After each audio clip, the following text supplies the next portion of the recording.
मैं प्रेम सागर आप सभी का आपके अपने YouTube channel struggle for education 563 में बहुत बहुत स्वागत करता हूं। डियर फ्रेंड्स, आज की अपनी इस क्लास में हम बात करेंगे रीजनिंग का प्रैक्टिस सेट नंबर 1 है, जिसमें हम रीजनिंग के 20 अति महत्वपूर्ण सवालों को सॉल्व करेंगे और इस तरीके से सॉल्व करेंगे डियर फ्रेंड्स कि आज तक आपने कभी भी पढ़ा ही नहीं होगा। एक एक सवाल आपकी जुबान पर रट जाएगा, कभी भी ऐसा प्रश्न आपका गलत नहीं होगा। बस वीडियो को पूरा अच्छे तरीके से मन लगाकर ईमानदारी के साथ देखने, सीखने और समझने का प्रयास कीजिएगा। तो डियर फ्रेंड्स, आज की क्लास जो है SSC, CGL, CSL, NTPC, group D, railway, LP technician, UPP, UPSI सभी एग्जाम की दृष्टि से मोस्ट इंपॉर्टेंट है। तो कॉपी कलम उठाइए और हमारे साथ सवालों को जवाब देने का प्रयास कीजिए। देखिए, आपके सामने पहला प्रश्न है, कह रहा है कि नीचे दिए गए विकल्पों में से संबंधित विकल्प का चयन कीजिए। सीधा सीधा मतलब है कि 13 का जो रिलेशन आपका 17 के साथ है, 73 का रिलेशन क्या होगा। मतलब सर 13 को जिस भी लॉजिक से 17 लिखा गया है, तो सेम लॉजिक से 73 का रिलेशन क्या होगा। तो मेरे बहुत सारे भाई बहन होंगे जिनके दिमाग में एक विचार आएगा, सर जी 13 में 4 को जोड़ेंगे, 13 4 17 हो जाएगा। तो अगर हम 73 में 4 को जोड़ते हैं तब तो हमारा 77 हो जाएगा। पर देखिए डियर फ्रेंड, 77 किसी ऑप्शन में नहीं दिया गया है। तो अब इस सवाल को हम कैसे सॉल्व करेंगे, छोड़कर आपको इसकी बिल्कुल नहीं करना है। ध्यान से हमारी बात समझो। जब भी एक सवाल किसका है, एनालॉजी का है, तो जब भी एनालॉजी का सवाल आता है ना, तो सबसे पहले याद रखना, सबसे पहले जो आपको खोजना है प्रॉपर्टी में, सबसे पहले प्राइम नंबर अभाज्य संख्या को खोजना पड़ता है। बात समझ आई। जब भी एनालॉजी का प्रश्न आएगा तो सबसे पहले हम किसको खोजेंगे, प्राइम नंबर अभाज्य संख्या को खोजेंगे। तो सर जी 13 है, 17 है, 73 है, ये सब तो एक प्राइम नंबर है, अभाज्य संख्या है। तो 13 के जस्ट बाद प्राइम नंबर कौन सा आता है, 17 आता है, इसलिए 13 को उसने क्या लिखा है, 17। तो 73 के जस्ट बाद प्राइम नंबर कौन सा आता है, आप बोलोगे सर जी 79 79 आता है। ऑप्शन नंबर डी आपका राइट आंसर हो जाएगा। ठीक है, किसी को दिक्कत तो नहीं है। चलिए, बहुत अच्छी बात है। अगले सवाल पे चलते हैं। देखिए, अगला सवाल आपके सामने है।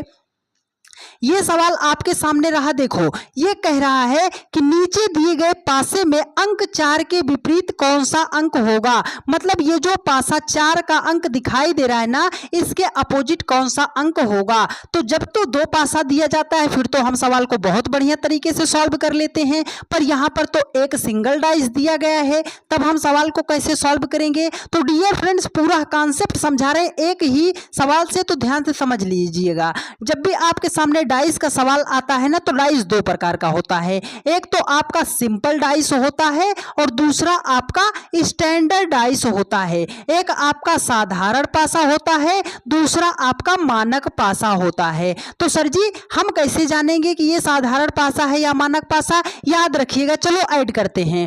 5 और 4 9 हो जाएगा, 4 और 1 5 हो जाएगा, 5 और 1 6 हो जाएगा। अगर आप ये पास की किसी भी 2 फलक को जोड़ते हो, उसका योगफल 7 हो जाएगा, तब वह पासा आपका साधारण पासा होगा। अगर योगफल 7 नहीं होता है तब वह मानक पासा हो जाएगा। तो ये देखो 5 1 6, 5 4 9, 5 1 4 1 5, तो इसका मतलब ये कौन सा पासा दिया गया है, मानक पासा दिया गया है। तो याद रखिएगा मेरी इस बात को, जब भी आपके सामने एक सिंगल पासा दिया जाए और वह पासा मानक पासा हो, तो उसमें हम अपोजिट कैसे निकालते हैं। तो आपको बस इतना पता रहना चाहिए। देखो, जिस भी संख्या का वो अपोजिट पूछ रहा है उसमें हम कितना जोड़ दें कि योगफल हमारा 7 हो जाए। तो जैसे वो 4 का अपोजिट पूछ रहा है, तो 4 में हमें कितना जोड़ना पड़ेगा, सर जी 3 जोड़ेंगे तब जाके हमारा 7 आएगा। तो जितना आप जोड़ोगे वो ही उस संख्या का अपोजिट हो जाएगा।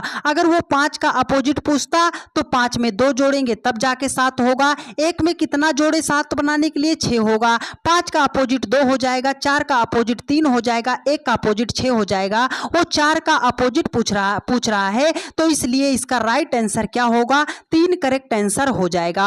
ऑप्शन में थोड़ा सा मिस्टेक है, इसलिए आपको करेक्ट कर लेना पड़ेगा। आई बात समझ में, कॉन्सेप्ट समझ आया, सवाल सॉल्व करने का तरीका पसंद आया ना। तो चलिए अगले सवाल पे चलते हैं। अगला सवाल आपके सामने है डियर फ्रेंड्स।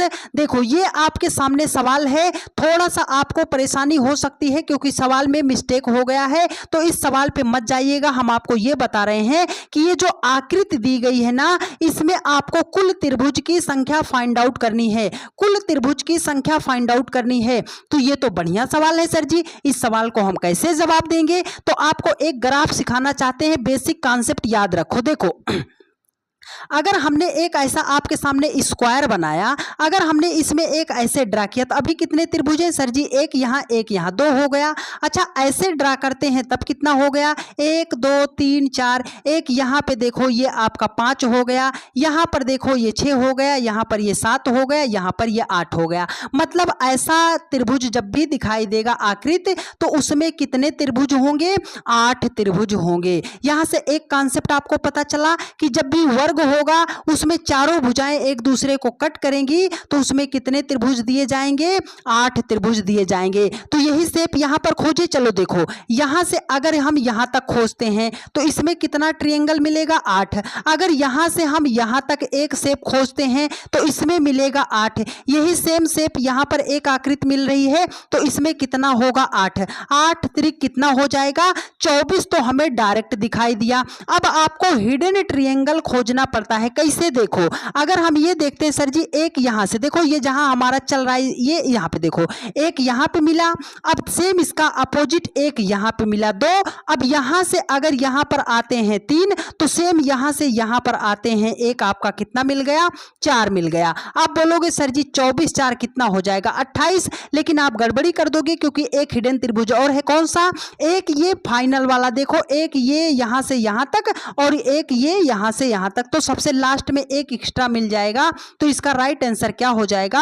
29 हो जाएगा। तो अगर ऐसी आकृति दिखाई देगी तो उसमें कितने त्रिभुज होंगे? 8।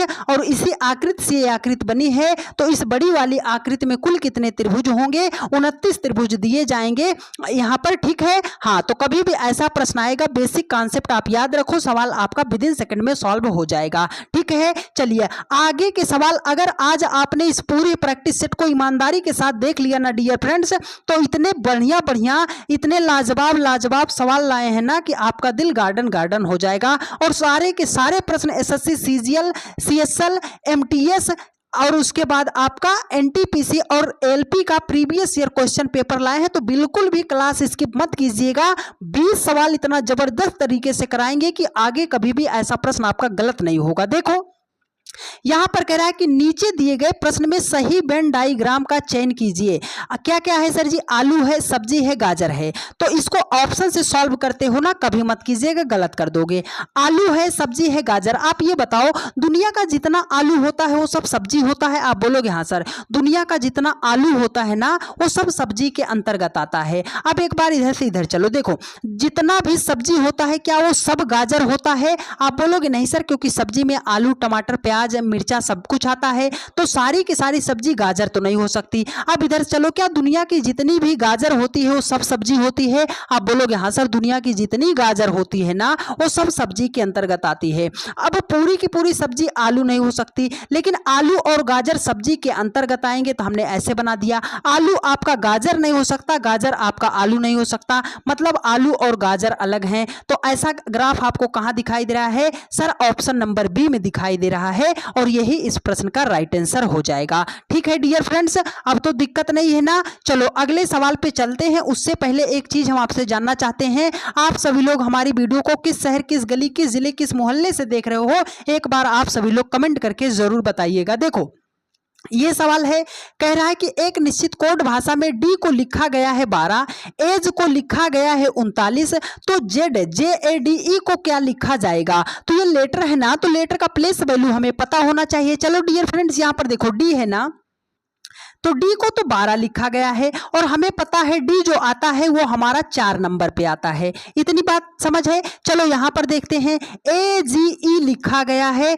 AGE को क्या लिखा गया है? 39 लिखा गया है। तो A का 1 आता है, G का 7 आता है, E का 5 आता है। तो सर जी 1 7 5 से 39 हम कैसे ला सकते हैं? सभी नंबर को अगर हम ऐड करते हैं तो 7 5 12, 1 आपका हो जाएगा 13, 39 बनाना है तो 13 को 3 से गुणा करेंगे तो 13 तिया 39 हो जाएगा। तो सर जी 4 से 12 कैसे लाएंगे, 4 को 3 से गुणा कर देंगे तो 4 तिया 12 हो जाएगा। इसका मतलब है कि JADE के सभी लेटर के प्लेस वैल्यू को भी लिखेंगे। तो जैसे ये आपका लिखा है JADE लिखा है तो J आता है आपका 10 नंबर पे, A आता है 1 नंबर पे, D आता है 4 नंबर पे, E आता है 5 नंबर पे। सबको हम क्या करेंगे, ऐड करेंगे तो 10 1 11 4 15 5 आपका कितना हो जाएगा, 20 हो जाएगा। और सबको आपने एक्स्ट्रा 3 से मल्टीप्लाई किया था ना, तो 20 को भी हम 3 से मल्टीप्लाई करेंगे तो 20 तिहाई आपका कितना हो जाएगा, 60। मतलब है कि JADE को क्या लिखा जाएगा, 60 लिखा जाएगा। ऑप्शन नंबर आपका डी करेक्ट आंसर हो जाएगा। आई बात समझ में, कभी गलत तो नहीं करोगे, बस लेटर का प्लेस वैल्यू याद रखना, सवाल आपसे बन जाएगा। ठीक है, चलो अगला सवाल आपके सामने है। लो भाई साहब, ये तो फिर से आपके सामने कोडिंग डिकोडिंग का सवाल आ गया। इसमें क्या लॉजिक लगा है, चलिए देखते हैं। देखो कह रहा है कि एक निश्चित कोड भाषा में काउंटी को YTNOUOC लिखा जाता है, डिफीट को TAEFED लिखा जाता है, तो उसी भाषा में फैमिली को क्या लिखा जाएगा। तो एक बात आप हमारी ट्रिपल स्टार बना के लिखिएगा, करोड़ों की बात फ्री में बता रहे हैं तो नोट कीजिएगा। जब भी आपके सामने कोडिंग डिकोडिंग का प्रश्न आता है ना, और उसमें लेटर का प्लेस वैल्यू अगर कोड नहीं किया गया है, तो आप एक बार लेटर को लिखने से पहले ये जरूर काउंट कर लीजिएगा, क्या वही लेटर हैं जो कॉमन तो नहीं करके लिखे गए हैं, क्या वही लेटर तो नहीं है जो आगे पीछे करके लिखे गए हैं। देखो यहाँ पर सी पहले स्थान पे था, सी को लास्ट में भेजा है, तो यहाँ पर डी पहले स्थान पे था, डी को लास्ट में भेजा है, तो इसका मतलब यहाँ पर एफ पहले है, एफ हम लास्ट में भेजेंगे। तो ऑप्शन का जो सबसे अंतिम अंक होना चाहिए वो एफ मिलना चाहिए। तो यहाँ पर ई है, एक ऑप्शन गया, यहाँ पर जी है, ये 2 ऑप्शन गया। अब हम क्या करेंगे सर जी, अब ये देखो दूसरा लेटर जो ओ था उसको पीछे से दूसरा किया है, ये जो आगे से दूसरा ई था उसको पीछे से दूसरा किया है, तो यहाँ पर ए है, पीछे से दूसरा, मतलब एफ के पहले आएगा ए, तो यहां पर भी ए है, यहां पर भी ए है। अच्छा आगे तीसरा लेटर अगर हम खोजते हैं तो तीसरे लेटर को चौथे लेटर पर किया है, तो तीसरे लेटर को चौथे लेटर पर करेंगे, मतलब आगे से पीछे से तीसरा होगा, आगे से चौथा। MAF जो है यहां पर सर जी NAF है, तो ये कट गया। ऑप्शन नंबर आपका क्या हो जाएगा, ए आपका राइट आंसर हो जाएगा। अब बताओ इस सवाल में कितना आपको बुद्धि लगाने की जरूरत थी, कुछ भी तो नहीं था ना। और ये CGL 2025 का लेटेस्ट सवाल है, तो कभी भी सवाल आएगा, अगर आप हमसे पढ़ते हो ना, तो आपसे पहले कोई भी सवाल कोई स्टूडेंट सॉल्व नहीं कर सकता, क्योंकि हम आपको वो बढ़िया से बढ़िया कॉन्सेप्ट, बढ़िया वाला अप्रोच बताएंगे कि एग्जाम हॉल में आप सवाल को कैसे सॉल्व करोगे।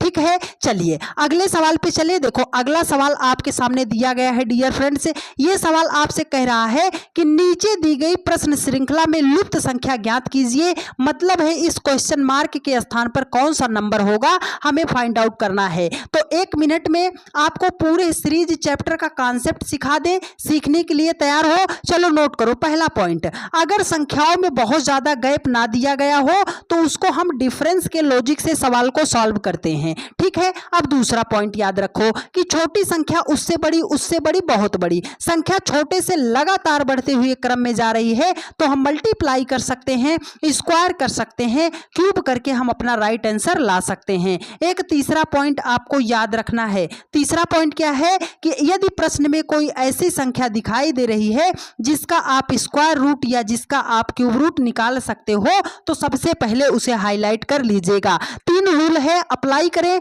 सर 1 है, 4 है, 13 है, 40 है, क्वेश्चन मार्क 364। छोटी संख्या उससे बड़ी, उससे बड़ी, उससे बड़ी, बहुत बड़ी, इसका मतलब दूसरा रूल हमें अप्लाई करना है, तो मल्टीप्लाई स्क्वायर क्यूब कर सकते हैं। देखो अगर 4 से आप 13 पर जाना चाहते हो, 4 तिहाई 12 प्लस 1 हो जाएगा।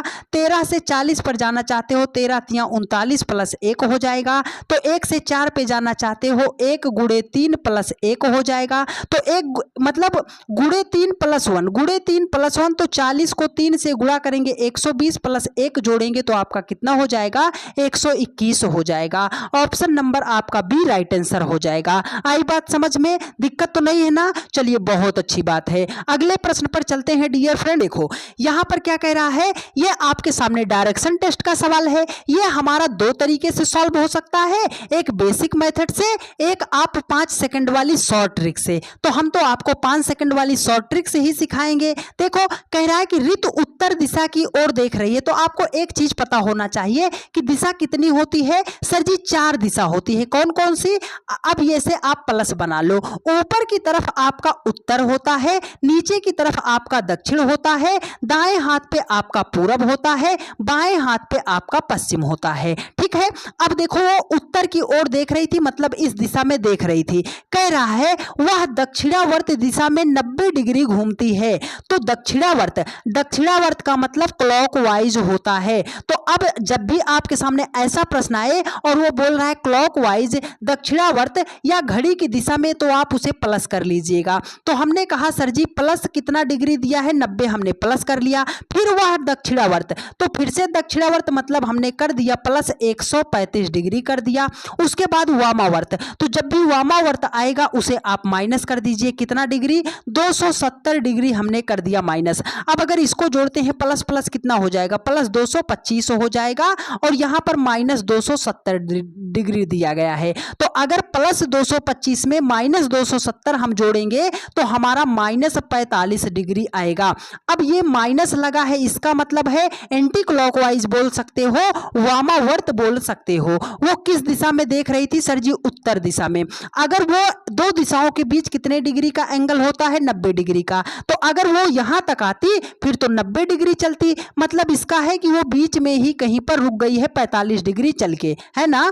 45 डिग्री वाम घड़ी की विपरीत दिशा में घूमी, इस दिशा में आ गई। अब वो ना तो उत्तर में है ना तो पश्चिम में है, तो ये जो बीच में दिशा होती है ना, इस दिशा को दोनों दिशा का मध्य वाला नाम उत्तर और पश्चिम हम इसको नाम दे देते हैं। तो उत्तर पश्चिम कहाँ है सर जी? उत्तर पश्चिम ऑप्शन नंबर सी में दिया गया है मित्र, और यही इस प्रश्न का राइट आंसर हो जाएगा। अब बताओ आपको इस सवाल में कोई दिक्कत तो नहीं है ना? चीजें बढ़िया तरीके से समझ आई है ना? चलो अगले प्रश्न पे चलते हैं। देखो अगला प्रश्न आपके सामने है, बहुत ही लाजवाब सवाल है, विद इन सेकेंड में सॉल्व हो जाता है। देखो क्या कह रहा है कि एक घड़ी में 3:20 बजे हैं, मतलब 3:20 हो रहा है, तो उसका दर्पण प्रतिबिंब समय क्या होगा? बस आपको एक छोटा सा पॉइंट याद रखना है, जब भी घड़ी में कुछ भी समय दिया हो और वो पूछ रहा हो आपसे दर्पण प्रतिबिंब, मिरर इमेज आपसे पूछ रहा है, तो आपको एक छोटा सा नंबर याद रखना है 1160। क्या करना है?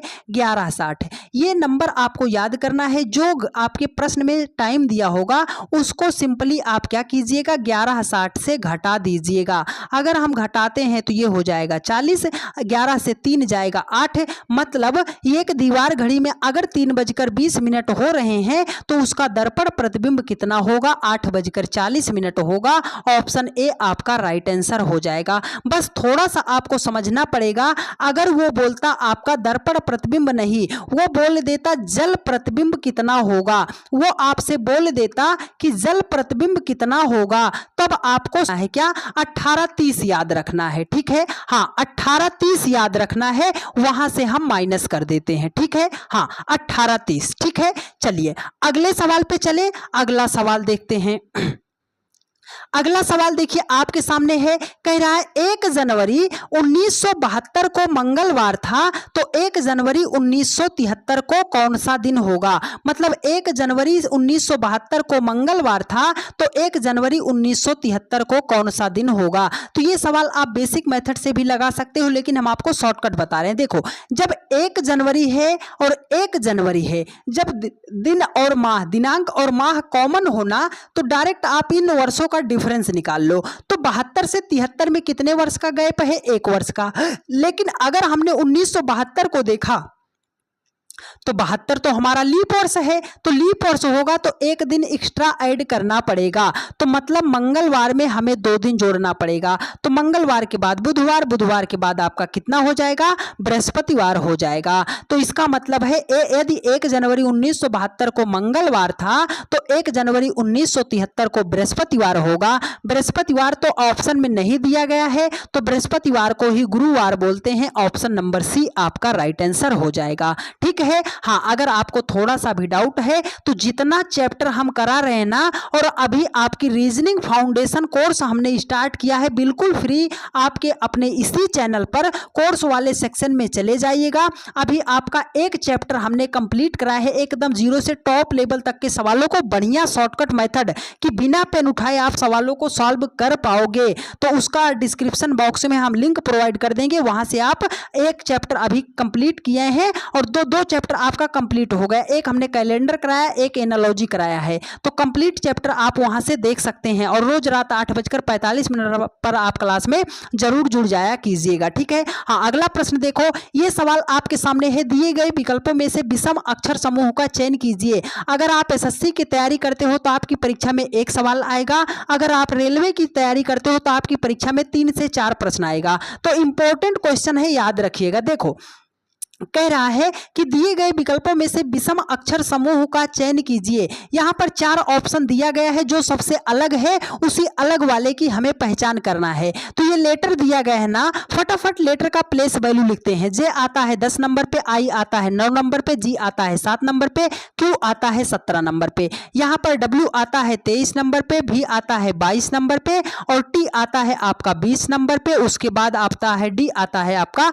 4 नंबर पे, एस आता है 19 नंबर पे और आर आता है 18 नंबर पे, पी आता है 16 नंबर पे, एच आता है 8 नंबर पे, के आता है 11 नंबर पे, एल आता है 12 नंबर पे, एन आता है 14 नंबर पे, पी आता है 16 नंबर पे। कैसे? 10 से 9 1 माइनस, 23 से 1 माइनस, यहां पर देखो 1 माइनस, यहां पर प्लस हुआ। आप बोलोगे सर जी ये वाला अलग है, हाँ ये वाला अलग है, लेकिन हमें एक जेन्युइन लॉजिक मिलना चाहिए, पूरा रिलेशन खोजना पड़ेगा।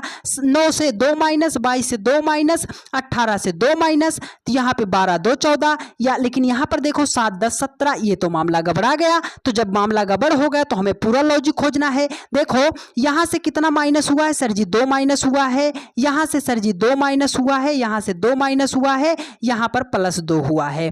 अब यहाँ पर हम कैसे करेंगे सर जी, यहाँ पर हम कैसे करेंगे, देखो 17 10 आपका 27, 23 4 27, 19 8 27, 11 16 आपका 27। तो यहाँ पर जुड़ा है सबसे लास्ट में ऑप्शन नंबर डी में, और यही इस प्रश्न का राइट आंसर हो जाएगा। ठीक है, चलिए अगले सवाल पे चले। देखो अगला प्रश्न है, इसी टाइप का एक अगला सवाल है जो नंबर वाला आता है। तो जब नंबर वाला सवाल आएगा कैसे करेंगे, हमने आपको बताया था कि अगर छोटे नंबर से बड़े नंबर की तरफ जाएंगे, मल्टीप्लाई करेंगे, क्यूब करेंगे और इसके बाद स्क्वायर करेंगे, क्यूब करेंगे। देखो ये 2 से 10 बनाया गया है। कैसे? 2 का क्यूब करेंगे 8, उसमें 2 जोड़ेंगे तो आपका 10, 4 का क्यूब करेंगे 64, उसमें 4 जोड़ेंगे 68, 5 का क्यूब करेंगे 125, उसमें 5 जोड़ेंगे आपका 130 आ जाएगा, 6 का क्यूब करेंगे 216, उसमें 6 जोड़ेंगे 222 हो जाएगा। तो अगर 5 का, ये देखो 2 का क्यूब 2 जोड़ा तो आपका 10 आया, 4 का क्यूब 4 जोड़ा तो 68 आया,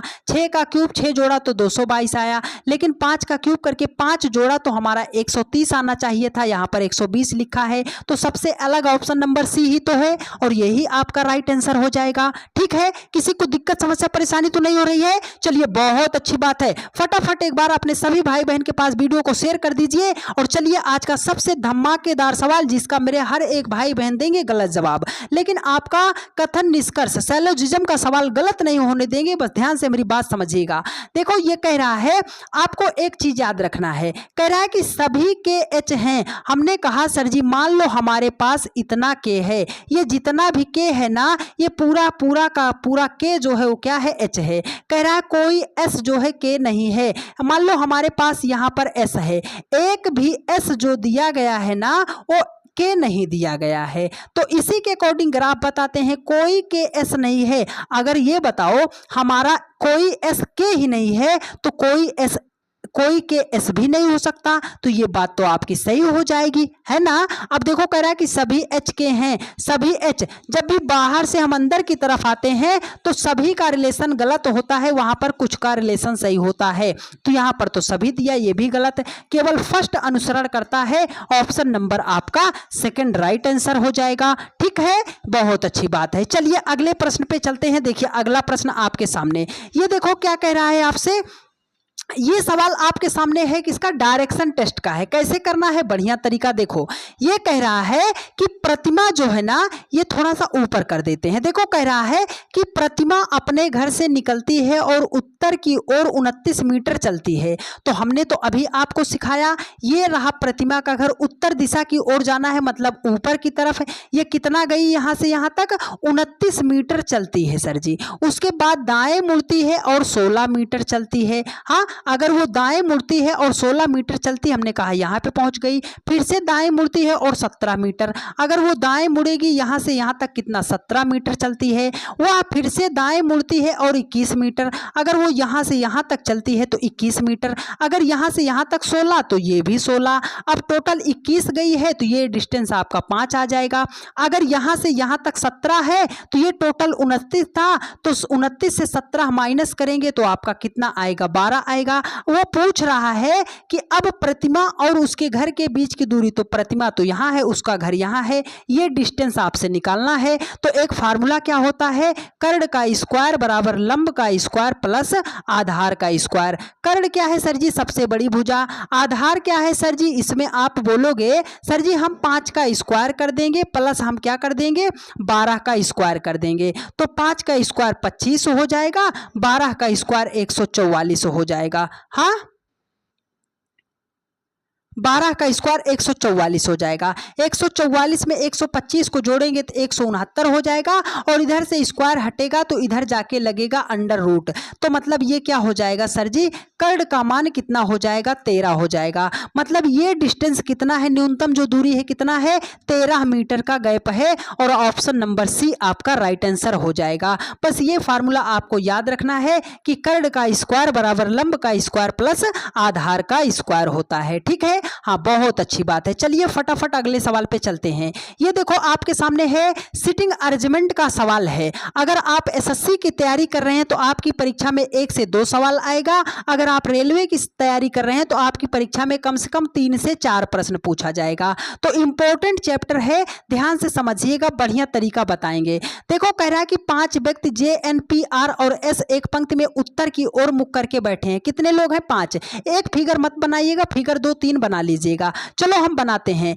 1 2 3 4 5 लोग हो गए। यहां पे हमने बनाया 1 2 3 4 5 लोग हो गए। यहां पर हमने बनाया 1 2 3 4 5 लोग हो गए। सभी लोग उत्तर की तरफ मुख करके बैठे हैं। इसका मतलब जो हमारा दायां होगा वो ही इन लोगों का दायां होगा। देखो कह रहा है केवल n जो है ना, केवल n J और S के बीच में है। केवल n जो है ना वो J और S के बीच में है। तो हमने कहा अगर n यहाँ पे होगा तो J हमारा यहाँ पे होगा और S हमारा यहाँ पे होगा। अब हमें तो नहीं पता कि JN जो है दूसरे नंबर पे था। हमने कहा J यहाँ पे होगा तो N यहाँ पे होगा, S यहाँ पे होगा। हमने कहा J यहाँ पे होगा, N यहाँ पे होगा, S यहाँ पे होगा। कह रहा है S P के ठीक बाएं बैठा है। S जो है ना वो P के ठीक बाएं बैठा है। तो अगर हमने P को यहाँ पे बिठाया तो P के ठीक बाएं S बैठा है, P के ठीक बाएं S बैठा, तो ये तो फिगर गलत हो गया। J R के ठीक दाएं बैठा है। J जो है ना R के ठीक दाएं, तो इसके बाएं तो कोई गैप ही नहीं है, ये भी फिगर गया।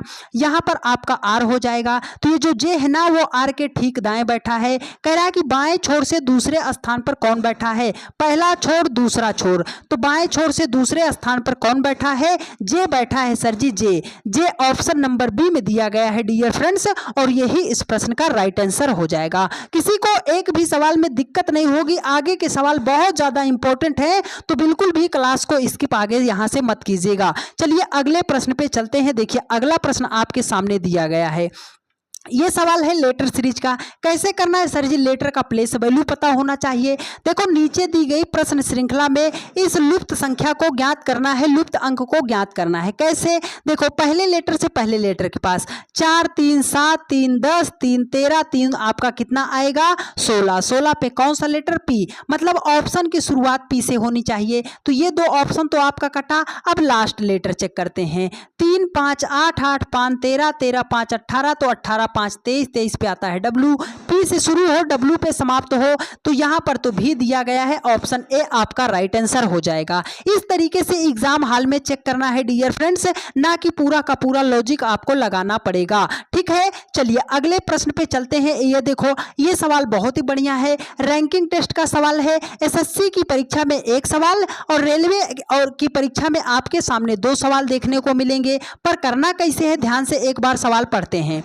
एक पंक्ति में रंजीत का स्थान बाएं से 18वां है तथा मंजीत का स्थान दाएं से 12वां है तथा इनके बीच 4 व्यक्ति बैठे हैं। पंक्ति में अधिकतम कितने व्यक्ति बैठे हैं? बस एक पॉइंट आपको याद रखना है, जब भी सवाल आपके सामने आएगा रैंकिंग टेस्ट का और वो बोलेगा कि अधिकतम कितने व्यक्ति बैठे हैं, तो कुछ भी नहीं करना, एकदम शॉर्टकट तरीका 2 सेकंड में सवाल का जवाब दे दोगे। कैसे? अगर अधिकतम बोल रहा है, मैक्सिमम नंबर ऑफ स्टूडेंट या मैक्सिमम नंबर ऑफ पर्सन बोल रहा है, अधिकतम व्यक्तियों की संख्या बोलेगा, तो जितना नंबर आपको सवाल में दिखाई दे रहा है सबको ऐड कर लो। 18 12 30 4 34 इसका राइट आंसर हो जाएगा। अब बताओ इससे ज्यादा शॉर्टकट मेथड आपको कौन बता सकता है? ठीक है, चलिए अगले प्रश्न पे चलते हैं। देखिए अगला प्रश्न आपके सामने है। ये सवाल फिर से आ गया आपके सामने, किसका? सिटिंग अरेंजमेंट का। हमने सिखाया है ना क्या करना। देखो कह रहा है कि 7 व्यक्ति A B C D E F और जी एक पंक्ति में उत्तर की ओर मुख करके बैठे। कितने लोग हैं? 7 लोग बैठे हैं। चलो बिठाते हैं। 1 2 3 4 5 6 7 लोग बैठे हैं। कह रहा है सी के बाईं ओर मात्र 2 व्यक्ति हैं। सी के बाईं ओर, सॉरी डियर, सी के बाईं ओर मात्र 2 व्यक्ति, पहला व्यक्ति दूसरा व्यक्ति बैठा है। कह रहा है ए और बी के मध्य मात्र 2 व्यक्ति बैठे हैं, बी ए के बाईं ओर है। हमने कहा ए यहां पर है तो आपका क्या हो जाएगा? बी यहां पर हो जाएगा। ए और बी के बीच कितने व्यक्ति हैं? 2 व्यक्ति बैठे हैं। ई दाईं ओर ए का निकटतम पड़ोसी है। ए के दाईं ओर कौन बैठा है? ई बैठा है। मात्र एक व्यक्ति डी के दाईं ओर, यहां पर डी होगा तो उसके दाईं ओर एक व्यक्ति बैठेगा। कह रहा एफ बी का निकटतम पड़ोसी नहीं है, एफ यहां पर नहीं बैठेगा, तो इसका मतलब है कि एफ यहां पर बैठेगा। ई और बी के मध्य कितने व्यक्ति बैठे हैं? तो ई और बी के मध्य कितने व्यक्ति बैठे हैं? ई और बी के मध्य कितना व्यक्ति बैठा है सर जी? एक व्यक्ति बैठा है। तो ई और बी के मध्य एक व्यक्ति बैठा है। ऑप्शन नंबर आपका क्या हो जाएगा? सी राइट आंसर हो जाएगा। अब तो किसी को दिक्कत नहीं है इस सवाल में, किसी व्यक्ति को दिक्कत नहीं है। एक बार आप सवाल फिर से बना लो। देखो सी के बाईं ओर मात्र 2 व्यक्ति, तो सी के बाईं ओर मात्र 2 व्यक्ति बैठे हैं। ए और बी के मध्य मात्र 2 व्यक्ति बैठे हैं। ए और बी के मध्य मात्र 2 व्यक्ति बैठे हैं। ई दाईं ओर ए का निकटतम पड़ोसी है। ई दाईं ओर ए का निकटतम पड़ोसी है। मात्र एक व्यक्ति डी के दाईं ओर, तो मात्र एक व्यक्ति डी के दाईं ओर बैठता है। एफ बी का निकटतम पड़ोसी नहीं है। एफ बी का पड़ोसी नहीं मतलब यहां नहीं बैठेगा, तो एफ यहां पे बैठ गया। ई और बी के मध्य कितने व्यक्ति हैं सर जी? एक व्यक्ति बैठा है। Option number C correct answer हो जाएगा। ठीक है, चलिए अगले सवाल पे चलते हैं डियर फ्रेंड्स। ये सवाल आपके सामने है, बोर्ड मॉस का है, मैथमेटिकल ऑपरेशंस का सवाल है, गणितीय संक्रियाओं पर आधारित सवाल है। कैसे जवाब देना है बस आपको छोटा सा मेथड बता रहे हैं, ध्यान से समझ लेना, सवाल कभी भी आपका गलत नहीं होगा। इस सवाल को पहले लिखो। हमने कहा सर जी ये लिखा है 48 कर दिया। यहां पर डी है, डी का अर्थ भाग है तो हमने भाग को बना दिया। यहां पर 12 लिखा है। ए लिखा है, ए का अर्थ प्लस है तो हमने प्लस कर दिया। ब्रैकेट लगा है, ब्रैकेट लगा दिया। अंडर रूट लिखा है कितना? 36 लिखा है, बना दिया। यहां पर देखो बी है, बी का अर्थ क्या है सर जी? गुणे, तो हमने गुणे कर दिया। फिर आपका 3 आ गया, ब्रैकेट बंद किया। सी, सी का अर्थ क्या होता है? माइनस, हमने किया 19। ए का अर्थ क्या होता है? प्लस, हमने प्लस कर दिया। कितना? 24 लिख दिया। अब यहां पर देखो भाग भी है, प्लस भी है, गुणा भी है, घटाव भी है। यदि आपके सामने ऐसा प्रश्न आएगा जिसमें जोड़ घटाव सारी चीजें दी जाएंगी ना, तो सबसे पहले हम भाग को सॉल्व करते हैं। अगर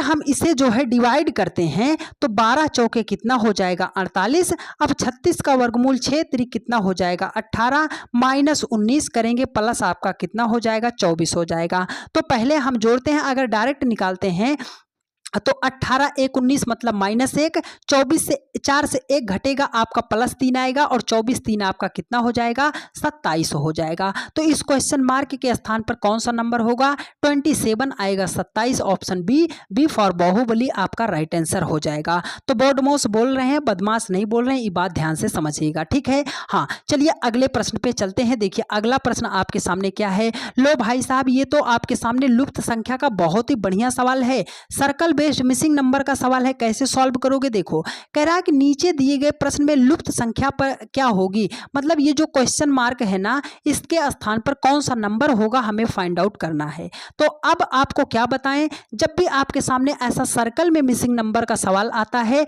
इसको हम दो तरीके से सॉल्व करते हैं। कैसे सर, या तो हम क्रॉस मेथड लगा सकते हैं, लेकिन संख्याओं में बहुत ज़्यादा गैप है तो नहीं लगाएंगे। तो दूसरा मेथड क्या है, हम जो है सर्कल बेस्ड अपना सवाल को सॉल्व करते हैं राउंड मेथड लगा के। कैसे देखो 28 से 65 126 बहुत ज़्यादा गैप है ना, तो स्क्वायर रूट क्यूब रूट निकाल लो।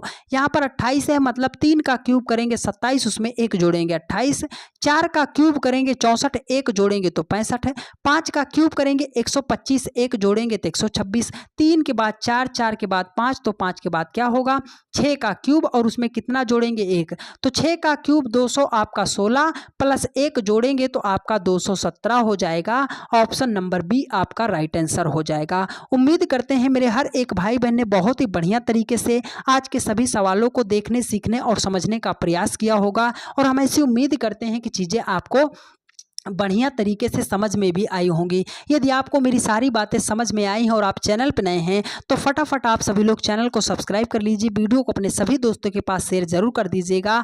और डेली की रात 8:45 पर रीजनिंग का फाउंडेशन कोर्स चल रहा है डियर फ्रेंड्स, जिसमें हम एकदम बेसिक से लेकर एडवांस लेवल तक के सवालों को एकदम विदिन सेकेंड में सॉल्व करने का तरीका सिखाते हैं कि बिना पेन उठाए आप सवालों का जवाब कैसे दे सकते हो। तो कंप्लीट रीजनिंग एकदम जीरो से टॉप लेवल तक के सवालों को बिल्कुल फ्री ऑफ कॉस्ट सीखने के लिए प्लेलिस्ट, यहाँ पर हमने प्लेलिस्ट जो है प्लेलिस्ट का लिंक हमने डिस्क्रिप्शन बॉक्स में दिया है, यहाँ से आप जुड़ जाइए, संग्राम सीरीज से जुड़िए और 60 दिनों में कंप्लीट रीजनिंग बिना 1 रुपया चार्ज के कंप्लीट रीजनिंग सीख लीजिएगा, ठीक है। और एक प्यारा सा कमेंट करके आप सभी लोग जरूर बता दीजिएगा कि क्लास आपको कैसी लगी है, क्या मेरी सारी बातें समझ में आई हैं या नहीं आई हैं। मिलते हैं आपसे कल रात 8:45 पर। खुश रहिए, मस्त रहिए और बहुत अच्छे तरीके से पढ़ाई करते रहिए। धन्यवाद।